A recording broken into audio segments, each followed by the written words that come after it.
주님 감사합니다. 우리의 모든 여정 가운데 주님이 시작하셨고 또 우리의 마침까지 아셔서 지금 이 시간, 이 순간 현재적 하나님 나라를 누리게 하시는 우리 주님을 찬양합니다.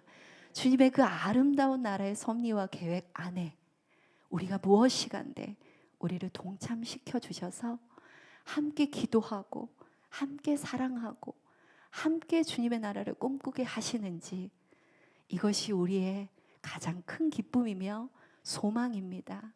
하나님, 이 소망이 오늘 이 간증 가운데 더 확장되게 하여 주시고, 우리가 이길 수 없었던, 끊을 수 없었던 그 모든 죄악이 예수 그리스도의 사랑, 그 표대를 바라보며 무너지고 파쇄되어지는 놀라운 기적의 시간 되게 하여 주시옵소서. 처음부터 끝까지 우리 주님만 주인공 되어 주시옵소서. 감사드리며 예수님의 이름으로 기도드렸습니다. 아멘. 아프리카 선교 간증 이전에, 죄송합니다. 제가 눈이 안 좋아서 이제 진짜 하나님의 몸을 입어야 될 때가 온 것 같아요. 킹덤 라이즈 한 자매님의 간증을 나누면 좋겠다고 하셔서 김시연 자매님의 간증을 먼저 나누고자 합니다. 지난주 킹덤 라이즈에서 한 자매님이 간증을 하였는데 그 간증이 너무나 귀해요. 이 자매님의 삶에 너무나 큰 변화가 일어나 자매님의 가족분들이 놀라워 네가 다니는 교회 가보고 싶다 하셔가지고 믿음이 없으신 가족분들이 교회에 오셨다고 해요. 그리고 지난주에는 자매님의 아버지, 어머니, 두 동생, 온 가족 모두가 킹덤 라이즈 예배에 참석해 함께 간증을 들었다고 합니다. 그래서 그 간증문을 제가 전달하도록 할게요. 작년 11월 제가 처음 킹덤 라이즈 처치를 찾아온 이유는 이혼 때문이었습니다. 당시 저는 3개월의 이혼 숙려 기간을 거쳐 협의 이혼이 최종적으로 결정되었고 구청에 이혼 신고까지 모두 마친 상태였습니다. 저는 강남에서 자라며 치과의사 아버지 밑에서 3남매의 장녀로 자랐습니다. 부모님의 큰 기대 속 조기 유학도 다녀오며 아낌없는 투자를 받았지만 저의 성적은 언제나 부모님의 기대에 미치지 못했습니다. 그래서 초등학교 저학년 때부터 아침에 눈을 뜨면 가장 먼저 이렇게 사느니 차라리 죽고 싶다는 생각이 들 정도로 심각한 소아 우울증을 앓았습니다. 그래서 어릴 때부터 부모님이나 세상으로부터 상처를 받을 때면 방으로 들어가 하나님을 찾았습니다. 베개에 얼굴을 묻고 소리 죽여 울며 하나님께 제 억울함을 쏟아놓곤 했습니다. 그러던 중학교 2학년 어느 날 평소처럼 하나님을 부르짖으며 이 세상에는 나를 사랑하는 사람이 아무도 없는 것 같아요 라고 울고 있었습니다.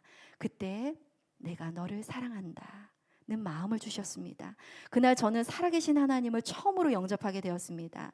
영접한 이후 저의 기도는 하나였습니다. 이렇게 연약하고 악한 저를 변화시켜 하나님께 크게 쓰임받는 사람 되게 해주세요. 고등학교에 올라가서는 학교 기도 모임과 청소년 사역단체에서 같은 기도를 계속 드렸습니다. 1시간씩 지하철을 타고 가 새벽 기도에도 참여했고 시간표를 분 단위로 계획하며 변화를 위해 노력했지만 제 계획은 번번이 실패했고 결국 제 고백은 매번 똑같았습니다. 하나님, 저는 제 의지로 아무것도 할 수 없는 한심한 인간입니다. 그리고 하라는 공부는 하지 않고 밤늦게까지 동생을 데리고 집회나 다닌다며 부모님께 크게 꾸중만 들었습니다. 대학에 진학한 후에도 저는 압구정의 대형교회 대학부에서 같은 기도를 이어갔습니다. 방학마다 수련회에 참석했고 용돈을 모아 해외 선교와 국내 선교에도 참여했습니다. 선교팀 리더와 예배부장을 맡으며 나름의 열심으로 신앙생활을 했고 그 당시에도 제 신앙의 목적은 여전히 하나였습니다. 하나님, 제발 저를 변화시켜 주세요. 그러던 어느 날 수요 기도회에 하나님께서 제 마음에 너를 변화시켜 크게 쓰는 것은 너가 아닌 내가 하겠다라는 응답을 주셨습니다. 그리고 그 응답을 마지막으로 저는 하나님과 점점 멀어지기 시작했습니다. 제 안에는 하나님은 분명 살아계시지만 내가 의지할 수 있는 분은 아니야 라는 결론이 내려졌고 그때부터 저는 하나님 대신 의지할 수 있는 사람을 찾기 시작했습니다. 대한민국에서 가장 좋은 땅이라고 불리는 강남에서 자라며 세상이 그곳에 부여하는 높은 가치에 동의한 저는 앞으로도 강남에서 살아가며 이곳에서 자녀를 키우는 것을 인생의 목표이자 유일한 표대로 삼게 되었습니다. 지금 생각하면 너무너무 부끄럽지만 저는 강남 아파트에 가진 남자와 결혼해야겠다는 확고한 표대를 가지고 대학 졸업 후 10년에 가까운 시간을 살아갔습니다. 그러나 잘못된 표대는 제 삶을 점점 구렁텅이로 몰아갔습니다. 시간이 흐르고 우울증은 더욱 깊어졌고 분노와 다툼, 혈기가 제 삶을 지배했습니다. 이렇게 변해버린 제 자신에 대한 원망을 모두 가족에게 쏟아냈고 부모님을 비난하고 입에 담기 힘든 말로 가족을 모독하고 저주했습니다. 그렇게 깊어지는 우울증에 의해 결국 술에 의존하게 되었습니다. 심각한 주사를 견디지 못한 부모님은 저를 정신병원에 입원시키는 것까지 고민하실 정도였습니다. 그러나 삶의 표대를 향한 강력한 의지를 가지고 있던 저는 결국 강남의 아파트를 가진 남자를 만나게 되었고 만나는 동안 그를 사랑한다 느끼지 않았지만 서둘러 결혼을 하게 되었습니다. 그리고 당연히 이 결혼 생활은 제대로 될 리가 없었습니다. 신혼집에 들어가자마자 저희는 피 터지게 싸우기 시작했습니다. 와중에 아이가 생겼고 저는 처음으로 송기철 장로님의 영상을 접하게 되었습니다. 장로님께서 말씀하시는 내가 예수를 위해 열심히 사는 삶이 아니라 나는 죽고 예수를 나타내는 삶을 살아야 한다는 메시지 속에서 저는 한 줄기의 희망을 보았습니다. 이미 제 의지와 노력으로는 아무것도 할 수 없다는 것을 깨닫고 있던 제게 그 말씀은 다시 한번 하나님 앞으로 나아갈 힘을 갖게 해주었습니다. 매일 2-3시간씩 영상을 반복해서 들으며 장로님이 말씀하시는 대로 내 생각과 감정을 부정하기 시작했습니다. 또 마귀를 대적하는 말씀을 수십 번, 수백 번 선포하며 우울증으로 인한 제 안의 수치감과 정죄가, 분노와 혈기, 무기력함이 사라질 때까지 계속했습니다. 그렇게 약 3년의 시간을 보내고 나니 삶의 많은 부분에서 치유가 일어났습니다. 그런데 이상한 일이 있었습니다. 유독 남편과의 관계에서는 그 능력이 전혀 나타나지 않는 것이었습니다. 수치와 정죄감도 사라졌고 분노가 줄고 온유함이 나타나는데 남편 앞에서만 서면 모든 것이 무너졌습니다. 밥 먹는 모습도 꼴보기 싫고 숨소리 쉬는 것조차 듣기 싫었습니다. 전쟁 같은 싸움이 계속되었습니다. 서로를 신랄하게 비난하고 인신공격을 하며 악을 쓰고 소리를 지르며 상대의 부모님까지 들먹이며 모욕했습니다. 싸우다 열이 받아 와인잔을 던져 깨뜨리고 핥히고 때리고 발로 차며 저희의 인생 결혼 생활은 그야말로 개판이었습니다. 서로를 경찰에 신고하고 진술서를 쓰며 상대방의 잘못을 경찰에게 고발하기도 했습니다. 결국 그 불똥은 아이에게까지 번졌고 저는 이혼을 결정하게 되었습니다. 그 당시 저는 이 결혼 생활에 조금의 미련도 없었습니다. 왜냐하면 저는 강남 아파트를 가진 더 좋은 사람을 만날 자신이 있었기 때문입니다. 하지만 한편으로는 한 가지 의문이 계속 남았습니다. 왜 남편에게만은 말씀이 역사하지 않을까? 여기서부터는 제 믿음으로는 부족하다는 생각이 들었고 말씀의 생명이 살아있는 제대로 된 교회와 목회자를 찾아야겠다는 마음이 들었습니다. 마침 제가 살던 압구정에 송기철 장로님의 HTM 연합교회인 킹덤 라이트 처치가 세워졌다는 소식을 들었습니다. 그리고 남편과 구청에 이혼 신고를 마친 바로 그 주일 저는 처음으로 킹덤 라이트 처치를 찾았습니다. 순수하게 하나님 말씀을 전하시는 강은희 목사님에게서 하나님의 사랑과 알 수 없는 평강을 느꼈습니다. 전 목사님께 전화 상담을 요청했고 통화를 하며 제 현 상황에 대해 간략하게 전달했습니다. 돌아오는 주일날 목사님께서는 사도 바울의 표대에 대해 설교하셨습니다. 그 설교를 듣는 순간 저는 제 삶의 표대가 하나님이 아니라 강남 아파트였다는 사실을 그제서야 깨닫게 되었습니다. 아무리 하나님을 믿는다 하지만 이 세상을 살아가는 사람이기에 이 정도 동아줄은 잡고 살아도 되는 줄 알았는데 하나님께서는 저의 그 썩은 동아줄을 빛을 비추셨습니다. 잘못된 표대로 인한 결혼이었기에 아무리 말씀을 들어도 근본적인 변화가 일어날 수 없었던 것입니다. 그리고 그날 이후 제 마음에는 아주 무겁고 부담스러운 질문이 들어왔습니다. 너 나냐? 아니면 강남 아파트냐? 이 질문에 저는 아주 쉽게 하나님을 선택할 줄 알았습니다. 그런데 놀랍게도 저는 크게 주저했습니다. 깊은 우울증 때문에 세상에 아무 미련이 없는 줄 알았는데 사실 저는 이 세상을 너무나 사랑하고 있었습니다. 그리고 절망적인 마음으로 나지막이 하나님께 고백했습니다. 하나님, 저는 세상을 정말 사랑하고 있었네요. 표대를 바꾸는 것 저는 못합니다. 아시잖아요. 저는 아무것도 못합니다. 아버지께서 원하신다면 은혜로 저를 변화시켜 주세요. 그 말을 마치고 식탁 다리를 발로 걷어찼습니다. 그리고 다음 날부터 유튜브 통해 정상희 목사님의 설교가 듣고 싶어졌습니다. 목사님의 말씀은 예전에 손장로님의 설교를 처음 들을 때처럼 제 영혼에 꿀같이 달콤하게 느껴졌습니다. 하루에 3번씩 설교를 듣고 아이를 돌볼 때도 밥을 먹을 때도 출퇴근길에도 늘 이어폰을 꽂고 말씀을 들었습니다. 목사님 설교의 핵심은 결국 혼의 구원과 이를 위한 부활에 대한 믿음이었습니다. 말씀이 폭포수처럼 제 안에 쏟아지자 부활이 실제로 믿어지기 시작했습니다. 몇 주 뒤 킹덤 라이즈 처치 주일 예배를 마치고 집에 돌아와 아이를 재운 후 깊이 고민하게 되었습니다. 그래, 정말 부활이 있다면 한 번뿐인 인생 이 삶을 한번 살아볼까? 그리고 사도 바울의 말씀처럼 제가 이 길을 선택했을 때 얻을 수 있는 것과 잃을 것들에 대해서 하나씩 계산하기 시작했습니다. 하지만 한 가지가 걸렸습니다. 바로 아이였습니다.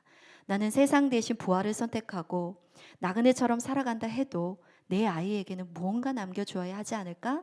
그때 문득 두 목사님이 떠올랐습니다. 예수님의 말씀대로 살아가시는 두 분은 자녀를 2명이나 둔 부모였습니다. 그런데 한 분은 목에 칼이 들어와도 예수님을 선택하겠다 하셨고 또 한 분은 부활을 믿기에 세상 모든 영광 내려놓을 수 있다 말씀하셨습니다. 그 순간 제 마음에 이런 생각이 들었습니다. 이 길에는 분명 내가 아직 알지 못하는 무언가가 있다. 그래, 나도 한번 두 분을 따라가 보자. 그리고 결단했습니다. 내가 아이에게 남겨줄 최고의 유산은 강남 아파트가 아니라 몸의 부활, 새 하늘과 새 땅이다. 시간을 보니 새벽 3시가 다 되어 있었습니다. 그 주 화요 치유 집회에서 찬양하며 기도하는데 이런 고백이 흘러나왔습니다.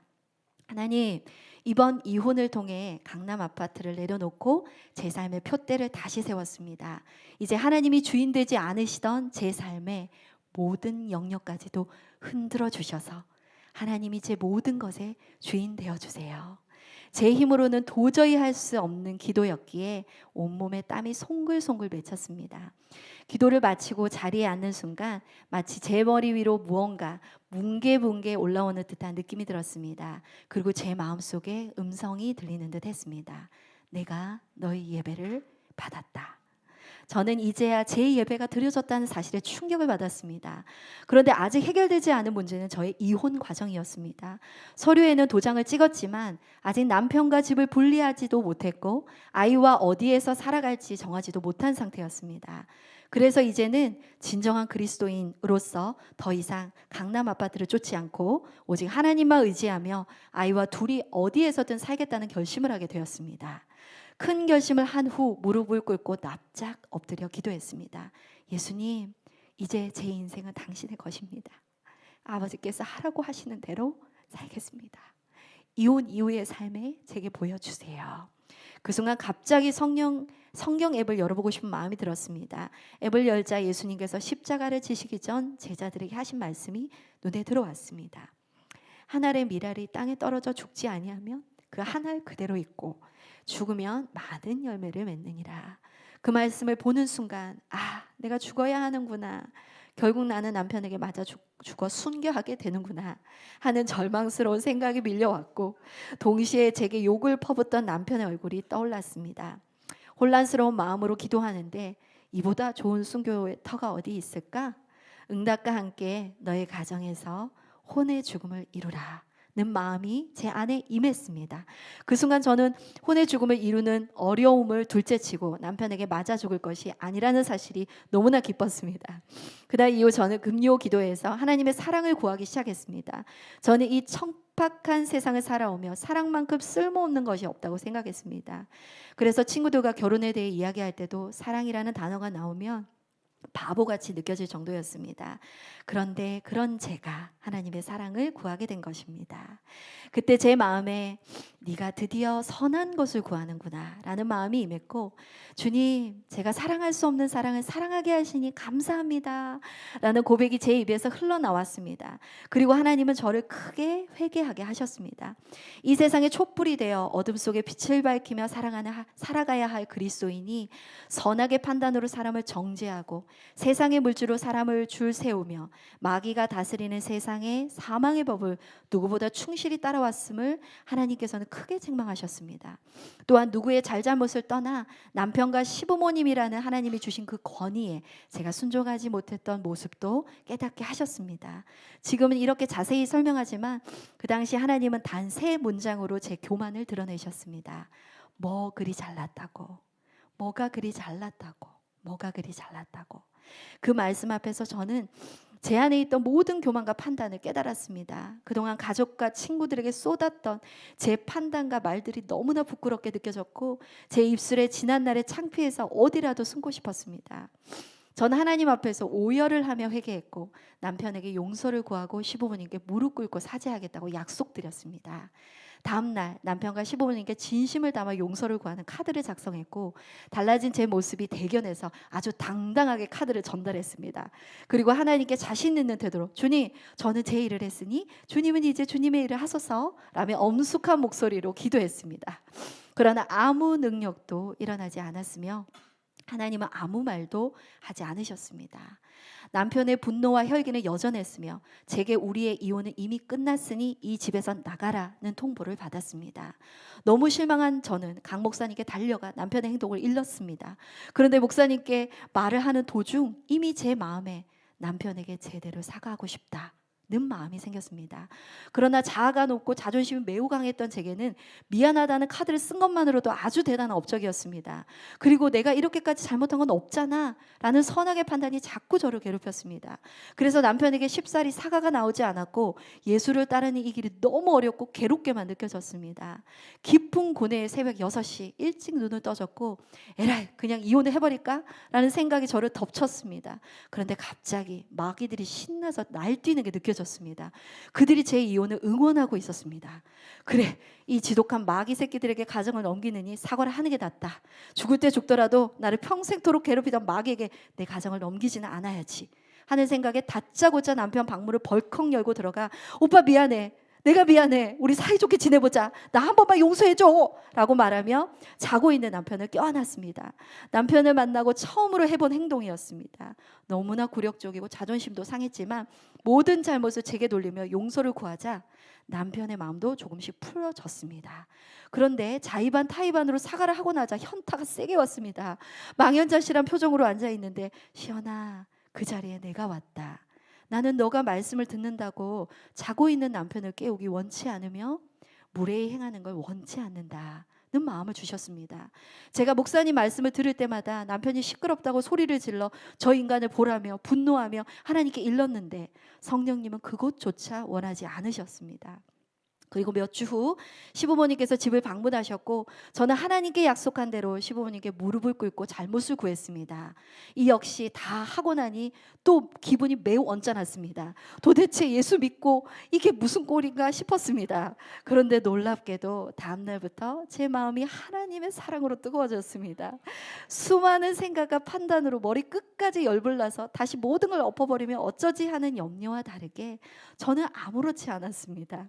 하나님의 사랑이 저를 감싸자 그 무엇도 아무 문제도 되지 않았습니다. 남편의 분노와 혈기도 괜찮았습니다. 대신 이 사람의 정서를 이해하고 싶어졌습니다. 그래, 내가 참 오랫동안 이 사람을 무시했지. 그런 반응이 나올 수밖에 없어. 나아지려면 오래 기다려줘야겠다. 그 전에는 저럴 때마다 후라이팬으로 뒤통수를 쳐버리고 싶은 마음이 들었는데 이제는 저답지 않은 선하디 선한 생각을 하게 되었습니다. 그리고 이 자존심을 다 버린 낮은 자리가 좋아졌습니다. 이 자리에 있으면 하나님의 사랑이 느껴지는 걸 깨닫고 저는 자발적으로 이 자리를 찾아다니기 시작했습니다. 사람을 대할 때면 다정한 말투로 공손하게 대했고 머리 숙여 인사했으며 그리 미안하지 않아도 미안하다고 말했습니다. 또 가장 낮아지기 싫은 사람에게 굳이 찾아가서 나를 낮추었습니다. 그리고 제가 그렇게 낮아질 때 하나님의 사랑이 제 마음에 더욱 뜨겁게 임했고 그 길을 통해 사랑과 화합으로 일하시는 걸 똑똑히 보았습니다. 이전에는 내가 낮아지면 사람들이 무시하지 않을까? 나를 이용해 먹지 않을까? 같은 염려로 날이 선 말투와 논리적인 대응으로 나를 보호하고 지키려고 했었는데 하나님 안에서 그 일을 행하니 하나님이 나의 낮아짐을 보호하셨습니다. 그렇게 수개월의 자발적 훈련을 받으니 이 낮은 자리가 지금의 제게는 제가 살아가는 유일한 이유가 되어버렸습니다. 삶의 이유를 몰랐던 제게 하나님의 사랑은 제 혼의 강남 아파트가 되어버렸습니다. 하나님은 제 삶의 환경이 아닌 표대를 바꾸어 주셨고 그로 인해 모든 것이 변화되었습니다. 제가 경험한 하나님의 일은 결코 거창하지 않습니다. 영적 전쟁의 승리를 위해서는 어떤 대단한 축사나 능력이 필요한 것이 아닙니다. 지금 내가 있는 이 자리에서 내가 가장 용납할 수 없는 사람에게 전달하는 나를 가장 낮아지게 만드는 말 한마디, 거기서부터 하나님은 자신의 일을 시작하셨습니다. 2000년 전 이 땅에 나귀를 타고 오신 예수님은 지금 이 세상에서도 여전히 가장 낮은 자리에 거하고 계십니다. 예수님 안에서 내 선악의 판단을 포기하고 억울하더라도 먼저 미안하다고 말하고 기꺼이 손해를 감수할 줄 아는 삶, 이제 제게는 이것이 가장 고상하고 고귀한 삶입니다. 이렇게 말을 하고 나니 제가 굉장히 거룩한 사람인 것 같습니다. 그러나 제게는 아직도 혼의 구원을 이루어야 할 부분이 많이 남아 있습니다. 저는 아직도 반짝이는 장신구가 좋으며 질 좋은 옷을 입는 것이 좋고 명품백을 메고 뽐내고 싶은 마음이 남아 있습니다. 또 경제적 손해 앞에서 모든 것을 집어던지고 날카로운 말투로 손익을 따지고 싶기도 합니다. 또 제 가정은 여전히 훌륭한 순교지로 남아 있어 남편과 지낼 때면 방금 선악과 한 입을 메어본 것 같이 모든 선악의 판단이 몰아칠 때가 있습니다. 또 내가 이만큼 혼의 구원을 이루었는데 다른 성도님들께 배울 부분이 있을까 하는 영적인 교만이 들기도 합니다. 그러나 사도 바울의 내가 이미 얻었다 함도 아니요 온전히 이루었다 함도 아니라 오직 내가 그리스도 예수께 잡힌 바 된 그것을 잡으려고 달려가노라의 말씀처럼 우리는 그리스도 예수 안에서 한 지체가 되어 두렵고 떨리는 마음으로 서로를 세워주고 끌어주며 예수님의 얼굴을 뵙는 그날까지 달려가야 할 줄을 알고 있습니다. 그래서 제게는 킹덤 라이트 처치와 새노래 사랑교회가 소중하고 또 제 나머지 혼의 구원을 이루어줄 성도님들이 기대가 됩니다. 아멘. 끝으로 우리 함께 기도하기 원합니다 하면서 이렇게 해주시면서 나의 모든 것을 기쁘게 아버지께 내어드립니다. 모든 영광 아버지 홀로 받아주시옵소서. 사랑하는 예수님 안에서 기도드렸습니다. 너무 귀한 고백이죠. 아멘. 이 고백 안에 우리에게 행하시는 하나님의 일들이 보이죠. 네, 아멘. 그리고 더 좋은 소식은 이제 아프리카에서 목사님들이 사실은 굉장히 불우하고 연약한 곳이잖아요. 그래서 사실 그 생각으로 이제 아프리카 선교를 갔는데 실제 복음을 전하는 가운데 아프리카의 현실을 많이 보게 하셨대요, 주님이. 그래서 그 복음을 전하는 가운데 막 뛰쳐나가시는 분들도 있었대요. 그리고 이 처음으로 이 부활의 복음을 전했기 때문에 놀라워하시는 분들도 계시고, 그래서 목사님이 이 질문을 했다고 해요. 혹시 이 부활의 복음이 이 아프리카에서 전해지고 있습니까? 물었대요, 목사님들한테. 그랬더니 목사님들이 저는 처음 듣습니다. 그 몇몇 분들이 저는 처음 듣습니다. 근데 이제 앞에 앉아 계신 분이 저는 그 설교 하고 있습니다. 그렇게 얘기를 하고 있더래요. 그러고 있는데 저 뒤에 그 굉장히 나이가 드신 어떤 한 분 목사님이 딱 일어나시더니 우리 이제 솔직해집시다. 더 솔직해집시다. 라고 얘기하시더래요. 그러면서 우리는 이런 설교를 듣지 못했습니다. 우리는 이 설교를 가르치고 있지 않습니다. 라고 얘기를 하더래요. 그때부터 성령의 기류가 바뀌면서 그분들에게 하나님의 놀라운 회개와 성령이 임하심의 일들이 일어났다고 해요. 아멘. 그래서 제가 그 아프리카 선교 이야기를 잠깐 전해드리고 또 그 모습을 또 우리 사진으로 좀 나누고 그리고 제가 또 마무리할게요. 네, 다시 쓰겠습니다. 네. 23시간의 이동 끝에 저희 선교팀은 현지 사역에 도착하게 되었습니다. 저희는 목회자 세미나팀, 난지가팀, 불완이팀 이렇게 세 팀으로 나뉘어 사역을 하였습니다.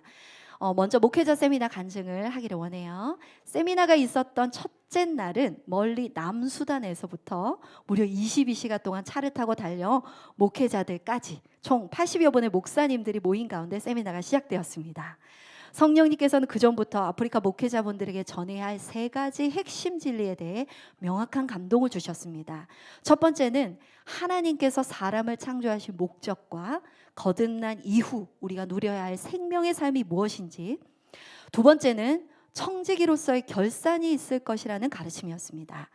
부활의 복음을 가르치기 전 목회자 개개인이 행한 대로 하나님 앞에서 갖게 될 결산과, 세 번째는 존재의 변화를 이루는 부활의 복음과 그 부활을 완성하기 위해 이루어야 할 실제적인 혼의 구원에 대한 가르침이었습니다. 이번 세미나는 3,000명의 성도를 양육하는 대형교회 목회자, 30개의 지교회를 이끄는 목회자, 그리고 산 넘고 물 건너 오지에서 사역하는 시골교회 목사님들까지 매우 다양한 분들이 참석하였습니다.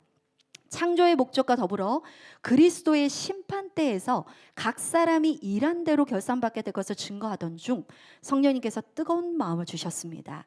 이에 따라 아프리카 교회 안에 깊이 침투된 토속 무속주의와 샤머니즘 이단 신앙, 그리고 목회자들의 세속적 타락을 향해 강력하게 메시지를 선포하게 하셨습니다.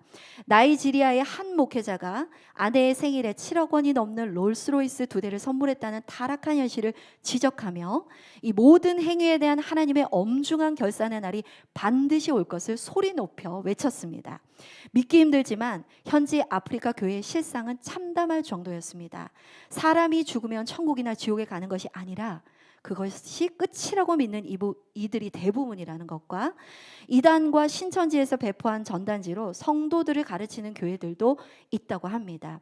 참석한 목사님들 대부분은 그리스도의 심판대와 백보자 심판조차 구분하지 못했고, 천국이 새 하늘과 새 땅이라는 사실이나 낙원이 재림의 날 부활의 몸을 입을 때까지 구원받는 영혼이 대기하는 장소라는 사실조차 알지 못하는 상태였습니다. 메시지를 전하던 중 맨 앞줄에 앉아있던 한 목회자가 눈에 들어왔습니다.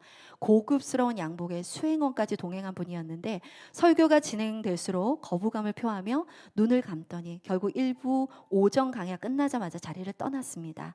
아마도 3,000여 명의 성도를 목회한다는 그 목사님이었던 것 같습니다. 이어진 2부 순서에서 성령님께서는 하나님에 대한 진정한 믿음을 가르치라는 마음을 주셨습니다. 특히 성도들이 가장 괴로워하는 죄의 문제를 어떻게 해결할 수 있는지 로마서 7장과 8장을 통해 집중적으로 풀어내었습니다. 이때 참석한 목회자분들의 영안이 열리는 걸 느낄 수 있었고, 일부와는 전혀 다른 강력한 성령의 임재가 장소를 가득 채웠습니다. 아프리카 특유의 역동속 속에서 곳곳마다 박수가 터져나오고 하나님을 높이는 탄성이 이어졌습니다. 마침내 세미나는 결정에 이르렀고, 거듭남의 참된 의미와 새로운 피조물로서 이 땅을 살아가는 목적을 깨달은 목회자들의 목소리를 높여 하나님을 찬양하고 예배했습니다. 1일차 일정이 끝난 뒤 30개의 지교회를 이끄시는 목사님이 찾아와 정중하게 질문을 건넸습니다. 오늘 들은 말씀의 수준이 너무 높아 일반 성도들에게 어떻게 가르쳐야 할지 모르겠습니다. 창조의 목적, 그리스도의 심판때 이미 받은 구원과 앞으로 이루어가야 할 구원, 부활 등 목회자로서 우리가 성도들에게 무엇을 집중으로 가르쳐야 합니까? 많은 교회를 섬기는 목회자임에도 매우 겸손하고 진지한 태도였습니다. 저는 이렇게 답해 드렸습니다. 사실 이 모든 진리를 다 가르쳐셔야 합니다. 다만 이해하기 쉽도록 내일 오전 강의에서 초대교회 성도들의 부활의 영광에 이르기 위해 배웠던 그리스도의 도의 초보 6가지를 상세히 설명해 드리겠습니다. 둘째 날 약속대로 둘째 날 오전에는 도의 초보 6가지인 죽은 행실에서의 회개, 하나님에 대한 신앙, 세례들, 안수, 죽은 자의 부활, 영원한 심판에 대해 하나씩 가르쳤습니다. 이어진 오후 시간에는 강은영 목사님이 영과 혼과 몸에 대한 마지막 강의를 진행하였습니다. 대부분의 현지 목회자분들은 영, 혼, 몸의 말씀을 처음 접했을 때 느끼는 신기함과 놀라움, 그리고 생소함에서 오는 어려움을 동시에 안고 집중하며 강의를 들었습니다. 모든 강의가 끝난 후 강은희 목사님은 현지 목사님 분들에게 한 가지 질문을 던졌습니다. 아프리카 교회는 부활을 가르치고 있는지 궁금합니다. 성도님들이 더 나은 부활의 영광을 위해 이 부활의 표대를 가지고 삶에서 믿음의 선한 싸움을 하고 있나요? 아프리카의 교회와 성도분들은 깨어서 이 땅에 소망을 두는 것이 아니라 다시 오실 주님을 기다리며 준비하고 있나요? 이 질문이 떨어지자 현장에서는 놀라운 광경이 펼쳐졌습니다. 목사님들께서는 너무나 존경스러운 모습을 보이기 시작했습니다. 맨 뒷줄에서 목발을 짚고 참석한 한 목사님이 우리 아프리카 교회와 목회자들은 기적만 바라는 신앙에 머물러 있습니다 라며 솔직하게 고백했습니다. 또 한 목사님께서는 사실 우리 아프리카는 토속 신앙의 영향으로 죽고 난 다음은 없다고 인식하는 사람들이 대부분입니다. 또 어떤 목사님께서는 저희 우간다 교회는 아직 많이 미숙해서 이러한 세미나를 통해 배워야 하고 성장해 가는 중에 있습니다. 그래서 이러한 배움의 장이 너무나 중요하고 절실합니다 라고 말씀하시기도 하셨습니다. 그때 한 목사님께서 아니요, 우리는 그렇게 가르치고 있고 그렇게 하고 있습니다 라고 말씀하셨습니다. 그때 맨 앞줄에서 강의를 차분하게 듣던 연세 지긋한 목사님이 마이크를 잡고 일어서셨습니다. 그리고 참석한 목회자들을 향해 몸을 돌려 이렇게 말하셨습니다. 우리 조금 더 솔직해집시다. 우리 아프리카 목사들은 그동안 이러한 진리를 가르치지 않았습니다. 부활을 전하지도 않았습니다. 부활의 표대도 없습니다. 우리 성도들은 오로지 땅에서의 축복을 바랍니다. 선한 싸움도 하지 않고 있습니다. 주님의 다시 오심도 기다리고 있지 않습니다. 이 말이 떨어지자 장례는 동요되었습니다. 어떤 목사님들은 노려보며 자리에 앉으라고 소리를 질렀고 어떤 목사님은 고개를 끄덕이며 박수를 쳤습니다. 그때 저는 목사님들께 지금 이렇게 정직하게 말씀해 주신 목사님들께 저는 존경을 표합니다.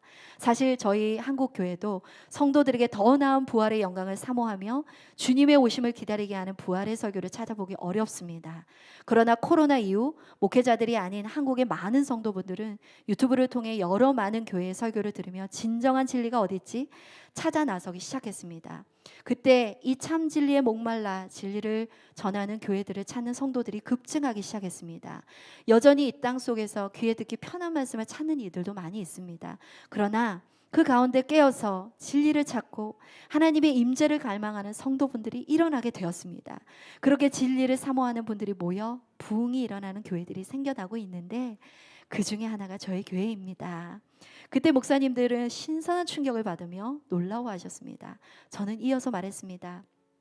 놀라운 사실은 성도분들이 이 진리의 말씀을 듣고 자신이 누구인지 정체성을 깨닫고 분명히 자기 부인을 하고 부활의 표대를 가지고 살아가니 성도분들의 삶이 놀랍게 변화되어져 가더라는 것입니다. 저희가 이 먼 아프리카 땅에 온 것은 성령님의 인도하심을 따라 그 부르심의 표대를 위한 것입니다.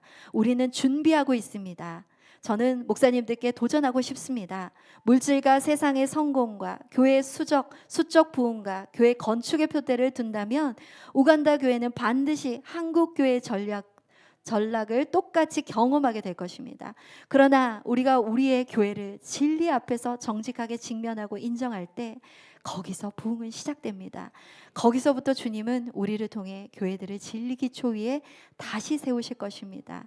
목사님들을 통해 이 마지막 때의 진리가 강력히 선포됨을 우간다의 거짓 수적 부흥이 아닌 참 부흥이 일어나게 될 것입니다.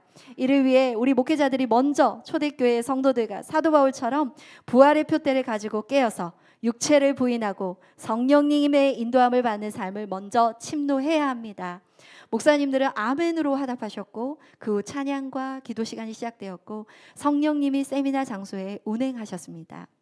곳곳에 무릎을 꿇고 애통하며 회개하는 목사님들로부터 성령님과의 깊은 영적 교제와 위로를 경험하는 역사들이 터져 나왔습니다. 목사님들이 간절함으로 교회와 자신과 성도들 그리고 우간다와 아프리카를 위해 함께 기도하였습니다. 너무나 뜨거운 기도 시간이었습니다. 목회자 세미나는 더 이상 단순한 강의실이 아닌 성령께서 임재하는 거룩한 축제의 장이 되었습니다. 기도 시간이 마치고 두 분의 목사님께서 진지하게 저에게 다가와 예언해 주셨습니다. 당신들이 전 세계로 이 복음을 들고 나가는 것을 봅니다. 이 복음은 많은 사람들을 깨울 것입니다. 열방으로 가게 될 것입니다. 듣는데 뭔지 모를 뜨거운 눈물이 났습니다. 이 복음을 증거하다 땅끝에서 주님을 맞이할 것이 상상되어 마음에 뜨거움이 올라왔습니다. 세미나가 끝난 후 참석자 몇몇 분들이 다가와 고백했습니다. 그동안 수많은 나라에서 유명한 신학자들과 목회자들을 초청해 1년에 4번씩 세미나를 열어왔지만 존재의 변화와 부활의 복음에 대해 이처럼 명확하게 가르쳐 준 적은 없었다는 것이었습니다. 너무나 겸손하고 솔직하게 현 주소를 직면하며 인정하시는 아프리카 목사님들의 모습은 참으로 존경스러웠고 가슴 깊이 감사가 나왔습니다. 그동안 보아왔던 권위주의적인 목사님들의 모습과는 전혀 다른 순수하고 겸손한 태도였습니다. 모든 일정이 마친 후 목회자분들은 쉽게 자리를 떠나지 못하고 다가와 더 많은 가르침을 원했으며 꼭 다시 만나기를 간절히 소망하고 기도했습니다. 할렐루야. 귀한 목사님들께 복음을 나누게 하신 주님께, 그리고 현지에서 30년을 묵묵히 섬겨오신 김평육 선도사님께 진심으로 감사드리고 앞으로 주님의 아프리카에 행하실 일을 기대하며 모든 영광을 주님께 올려드립니다. 아멘. 할렐루야. 아멘. 우리 아프리카에서 있었던 그 아름다운 모습들 우리 사진으로 나눌 텐데요. 물론 미얀마에 이어서 우리 미얀마에서도 제가 갔었지만 수상가옥이 이제 정말 빈민층이 사는, 땅이 없어서 사는 곳이잖아요. 그곳에 한 태어나면서부터 안진뱅이셨던 분이 목사님의 기도를 받고 성령님께서 그냥 그 자리에서 일어나셨었어요. 첫 미얀마 때. 그때 그 소식을 두고 저는 2회 미얀마 때 선교를 갔는데 그 소식을 들은 온 동네 지인과 가족분들이 그 수상가옥이 무너질 만큼 오셨어요. 그래서 막 그때 뭐 방언도 일어나고 막 갑자기 한국말로 방언을 하시더라고요, 미얀마 분이. 그 저희는 막 너무 놀라고 했던 그런 기적의 일들이 계속 있고 있는데 그 시점에 지금 아프리카 선교까지 또 하나님이 열어주셔서 너무 놀라운데 아프리카에서도 동일하게 안전뱅이가 당연히 일어났대요.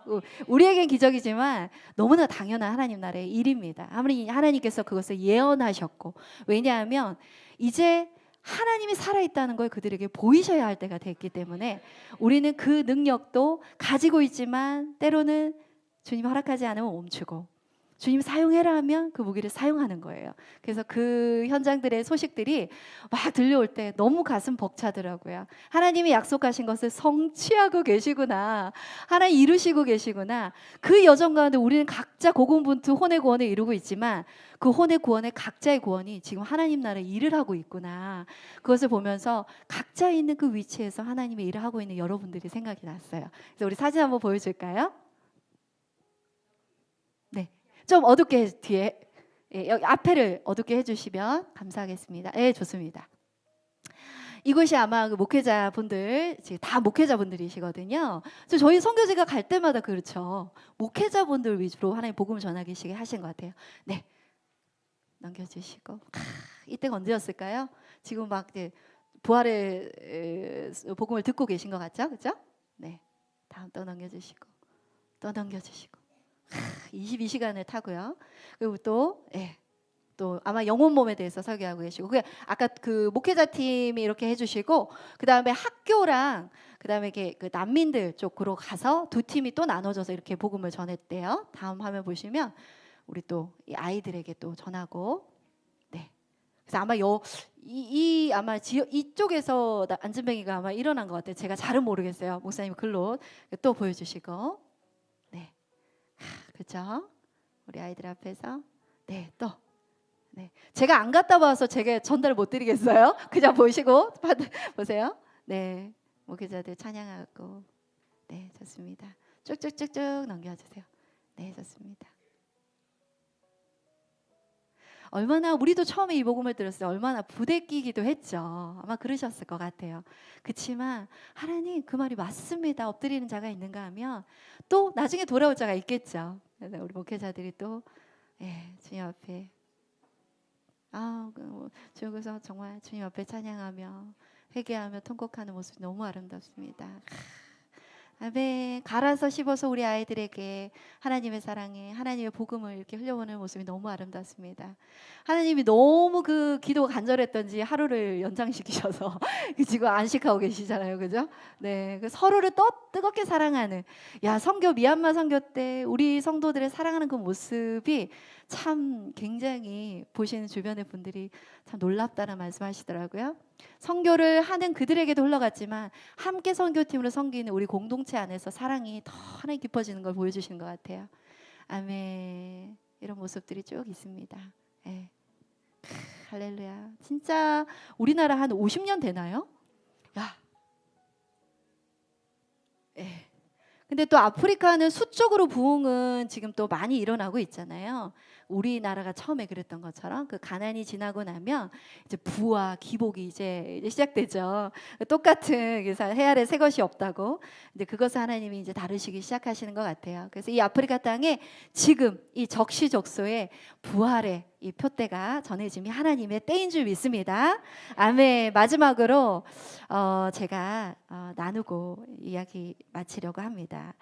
한 15년 전쯤이었나요? 그때 저는 모태신앙이에요. 그래서 어머니가 나중에 목사님이 되셨지만 그 전에 계속 신앙생활을 했었고 장로교회에서 신앙생활을 했었어요. 그래서 완전하다 뭐 이런 말 들어보지 못했고 되게 종교적인 것 가운데 신앙생활을 했는데 늘 고민은 내가 거듭났나? 이 죄가 해결되지 않았는데 하나님 나라 갈 수 있나? 여러 가지 정죄와 고민들이 너무 많았던 것 같아요. 그런 고민과 혼돈과 그 가운데서 그래 나는 구원 받았지? 아니야 구원 안 받았어. 막 이렇게 혼동을 오갔던 가운데 이때 제가 경험한 성령의 체험, 하나님의 통치는 이전에 경험한 은혜와 완전히 다른 삶으로 저를 인도했어요. 그게 지금 우리가 배우는 하나님의 통치였던 것 같아요. 내가 없고 너무 크신 주님이 제게 임해버린 거예요. 그래서 그 순간 제가 저를 주장할 어떤 것도 없었던 것 같아요. 그거를 여러분께 나누고 싶어요. 그 이야기를 통해 제 안에 경험한 그 성령님이 이 새누리 사랑교회에 우리 목사님들 안에 계시고 그 뿌리를 통해 우리 성도들 안에 있는 각각의 성령이 하신 일들이 지금 이제 연합되는 시점에 와 있어서 제가 이 간증을 나누려고 합니다. 수요 예배 저희가 아주 작은 교회였어요. 원래 서울에 있었던 교회에서 인천으로 이제 오게 되면서 수요 예배 시간에 이제 시간이었는데요. 그날 상영 목사님께서 전도사님 시절이세요. 에스라 본문을 설교하셨습니다.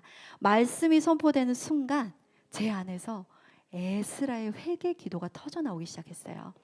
하나님이 아닌 세상과 통혼한 죄, 세상을 사랑한 죄, 우리 조상으로부터 이어온 죄의 근원, 더 이상 그들의 죄가 아니라 나의 죄라는, 우리의 죄라는 것을 고백하며 토로하며 탄식하기 시작했고 온몸이 부서질 정도로 통곡이 터져 나왔습니다. 마치 해산을 앞둔 여인이 상고를 겪듯 영혼의 깊은 곳에서 포효하듯 기도하기 시작했습니다. 모든 힘이 빠져 쓰러진 후 깊은 고요함 가운데 하나님의 나라가 제 안에 임했습니다. 그 순간부터 하나님의 통치가 제 몸과 혼을 다스리기 시작했습니다. 당시 저는 성경을 많이 알지 못했습니다. 에스라를 선지자 중 한 사람 정도로만 알고 있었을 뿐 그가 포로된 이스라엘 백성들에게 하나님의 말씀과 율례를 가르치며 회개를 이끌었던 제사장이라는 사실도 나중에 알게 되었습니다. 그렇게 무지한 저에게 하나님이 찾아오신 거예요. 그때 전도사님이셨던 상해 목사님은 그런 제 모습을 보시며 어찌 본디 학문이 없는 자인데 라고 말씀하셨습니다. 제가 성경을 연구를 뭐 해서 얻은 지혜가 아니라 하나님께서 주신 것임을 너무 분명히 보셨기 때문에 당시 말씀을 깊이 연구하시며 한참 빠져 있었던 목사님은 제게 임한 하나님의 나라를 성경으로 막 확증을 해주셨고 하나님께서 능히 돌들로도 아브라함의 자손이 되게 하신다는 말씀처럼 하나님께서 살아계심을 막 고백하며 찬양하시더라고요. 그날 이후에 제 삶은 완전히 달라졌습니다. 이전에는 제 경험과 제가 배운 감정, 그것으로 세상을 바라보았다면 이제는 완전한 하나님의 통치를 받은 삶을 실제로 경험하기 시작했습니다. 그 그리스도 안에서 자유를 누렸고, 선악으로 자신과 사람을 판단하기보다 하나님께서 다스리시는 평안을 알게 되었습니다. 무엇보다 하나님 나라가 이 세상보다 더 실제적이라는 사실을 분명히 느끼기 시작했어요. 왕의 자녀다운 담대함이 나오기 시작했고, 말씀을 선포하게 하셨고, 내가 사는 것이 아니라 내 안에 예수 그리스도께서 사신다라는 말씀이 내 삶 속에서 실제가 되어버렸습니다. 그때 비로소 시편 기자의 고백이 터져 나오게 되었고 이해하게 되었어요. 주의 궁정에서의 한 날이 다른 곳에서의 첫날보다 나은즉. 이 말씀은 시인의 아름다운 표현이 아니라 하나님의 아름다움을 실제로 맛본 모든 자의 고백이었습니다.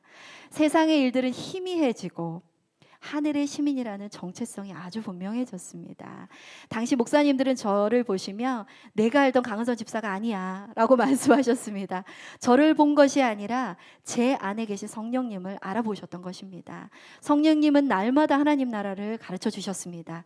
말씀뿐 아니라 화장실 바닥에 흩뿌려진 물방울과 창문에 맺힌 빗방울, 구름까지도 하나님 나라를 깨닫게 하는 모든 통로로 사용하셨습니다. 억지로 이해한 게 아니라 은혜로 깨달아지는 시간이었습니다. 그 시간 동안 저는 누구의 아내도 누구의 엄마도 아니었습니다. 오직 하나님 나라에 속한 하나님의 자녀였습니다. 남편과 자녀 역시 내 사람이 아니라 하나님께서 사랑하시는 자녀로 보였고, 만나는 사람마다 제 마음이 아니라 주님의 마음으로 바라보게 하셨습니다. 어느 날 주님께서 제게 말씀하셨어요. 은선아, 노아가 이 땅에서 이렇게 살았단다. 자신의 본향이 하늘에 있음을 알았기 때문에 나그네로 살았고 믿음으로 방주를 지었어. 그 순간 성경은 더 이상 오래된 이야기가 아니고 기록된 말씀이 아니라 우리의 이야기, 나의 이야기라는 사실이 실제가 되었습니다. 이어 주님이 말씀을 또 하셨어요. 너의 믿음이 노아의 믿음이란다. 그것은 완전이란다. 장로교에서 신앙생활을 하던 제게 그 말씀 쉽게 이해되지 않았지만 저는 주님의 말씀이 옳습니다 라고 고백할 수밖에 없었습니다. 그 이후로 성령님은 밤낮으로 하나님 나라를 가르쳐 주셨습니다. 에녹이 하나님과 동행하다가 하나님께 그대로 옮겨졌다는 말씀이 이해가 되고 저 역시 그런 삶이 너무너무 사모되어졌어요. 성령님의 다스림 가운데 살아가던 어느 날부터 많은 사람들이 찾아와 상담을 요청했습니다. 우리 아이는 어떻게 될까요? 믿지 않는 남편 어떻게 해야 하나요? 직장에서 제가 너무 부정한 요구를 받고 있는데 어떻게 해야죠? 이 사람을 죽여야 하나요?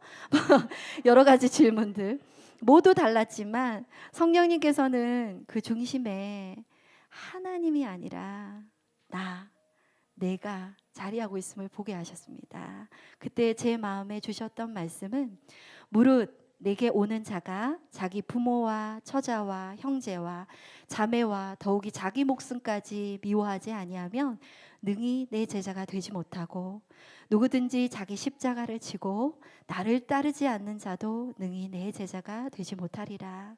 아버지나 어머니를 나보다 더 사랑하는 자는 내게 합당하지 아니하고 자기 목숨을 얻는 자는 잃을 것이요 나를 위하여 자기 목숨을 잃는 자는 얻으리라. 하나님의 마음을 조금씩 알게 되면서 기쁨만이 아니라 하나님의 눈물과 탄식도 제 안에 함께 품게 되었습니다. 사람들의 심중을 보게 하시며 예수님과 함께 중보하게 하셨습니다. 그렇게 몇 달 동안 성령님의 통치를 경험하며 히브리서의 말씀이 삶에서 실제가 되었어요. 믿음은 바라는 것들의 실상이요 보이지 않는 것들의 증거니. 그때 깨달았습니다. 믿음은 단순히 아는 것이 아니라 하나님 나라가 내 삶 속에서 실제가 되는 데서 시작됐다는 것을 깨닫게 되었습니다. 제 믿음의 시작은 성령님께서 제 안에 이루신 하나님의 나라였습니다. 이후에도 성령님은 끊임없이 하나님 나라를 가르쳐 주셨습니다. 그 모든 이야기를 다 담을 수는 없지만 한 가지 분명한 것은 그 노아와 함께 하셨던 하나님, 아브라함이 함께 하셨던 하나님, 다윗이 그토록 사랑했던 그 하나님이 지금 내 안에 계신다는 거예요. 아멘. 그분이 우리를 제자로 부르신다는 거예요. 아멘. 마지막 이제 이야기를 마무리를 하려고 하는데요. 그렇게만 계속 갔으면 좋겠는데 성령님과 동행을 하던 어느 날 마치 긴 꿈에서 깨어난 사람처럼 몇 달 동안 실제로 누리던 하나님의 나라가 이전처럼 만져지거나 느껴지지 않기 시작했어요. 내가 잘못했나? 내가 불순종했나? 이유를 찾기 시작했던 것 같아요. 근데 돌이켜보면 삼손의 머리카락이 잘려서 힘을 잃은 것 같은 심정이었어요. 그 허탈함과 슬픔은 이루 말할 수가 없었습니다. 왜 이토록 큰 은혜를 보여주시고 이제 느껴지지 않게 하시는 거지? 혼란 속에서 저는 은영 목사님께 부탁을 드렸어요. 목사님, 저를 위해 기도해 주세요. 하나님의 말씀을 제게 대언해 주세요. 그때 주님께서 목사님의 입술을 통해 대언해 주셨어요. 딸아, 이 약속으로 내게 와라. 네가 경험했던 그 완전을, 그 안식을 이 땅에서 넌 경험하고 보리라. 저는 눈물만 흘렸습니다. 주님, 저는 다 이해하지 못하지만 평생 주님 안에서 살다가 주님께 가기 원합니다. 저에게는 다른 소망이 없습니다. 다음 날도 이전처럼 하나님의 나라가 느껴지지 않았습니다. 그러나 이제는 경험이 아니라 약속이, 그 표대가 저를 오늘 살게 합니다. 시간이 흐르며 목사님께서 전해주셨던 복음이 제가 경험한 모든 일을 말씀으로 해석해 주기 시작했어요. 경험만 있었던 자리에서 이제 말씀이 세워지고 저는 혼의 구원이 무엇인지 배운 사람이 아니라 지나온 여정으로 증언하는 사람이 되었습니다. 그때 비로소 깨달았습니다. 주님은 경험을 주시는 것이 목적이 아니고 약속을 붙들게 하기 위해 이 경험을 우리에게 허락하셨구나. 그래서 제 기도도 달라졌습니다. 주님, 아브라함처럼 믿음에서 믿음으로 나아가게 하시니 감사합니다. 느껴지지 않고 만져지지 않고 그전처럼 정말 느껴지지 않지만 주께서 주신 약속을 끝까지 붙들고 혼의 구원 향해 달려가겠습니다. 이제 저는 확신합니다. 혼의 구원은 하나님께서 우리에게 주신 가장 큰 선물입니다. 끝까지 우리를 일으키시는 가장 깊은 사랑이라는 거예요. 하나님의 나라는 이미 우리 가운데 시작되었습니다. 우리 함께 침노합시다. 그 약속을 붙드는 사람은 더 이상 이 땅의 것에 매여 있지 않게 돼요. 내가 그리스도와 함께 십자가에 못 박혔나니 그런즉 이제 내가 사는 것이 아니요 오직 내 안에 그리스도께서 사시는 것이라. 아멘. 이것을 우리가 날마다 고백하는 우리 새누리사랑교회 모든 가족들 되게 진심으로 축복합니다.